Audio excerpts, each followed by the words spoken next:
First of all, I am sorry if there is some excessive background noise in this week's video. My neighbor has, for some reason, thought it was a really great idea to leaf blow his lawn for the past 4.5 hours today. It's time to cut it out, Mr. Morrison. I don't know if his name's Mr. Morrison. I don't know any of my neighbors' names. I'm a really great neighbor. Oh my god, how many leaves do you have in your lawn?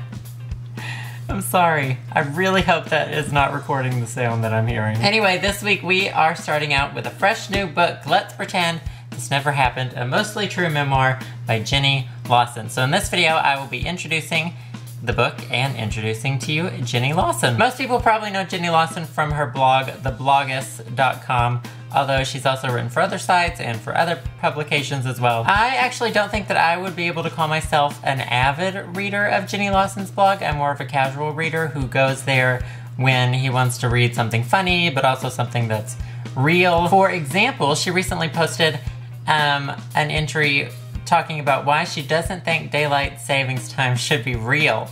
But then also a few posts down, she talked about some anxiety issues she's been having and some other things she's been dealing with.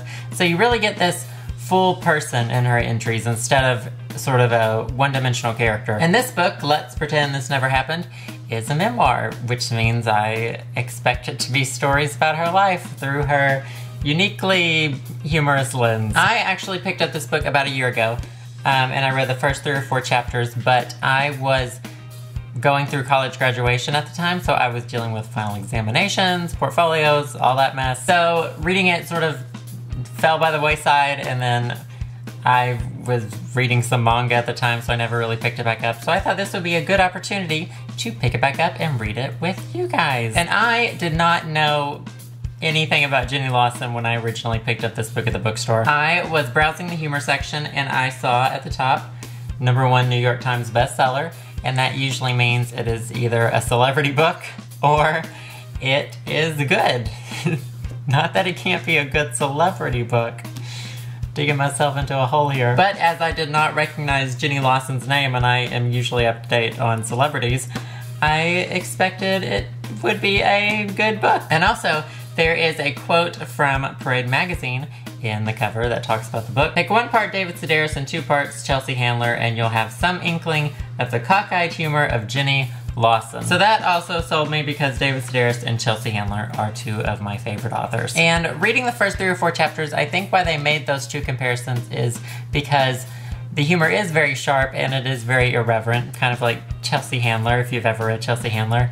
But it's also sort of incorporates some thoughtfulness and the depth that I think you find more in David Sedaris' writing. But I guess we will find out if that assessment is correct when we read the rest of this book. So as usual, I have divided up this book into 4 sections for the next 4 weeks.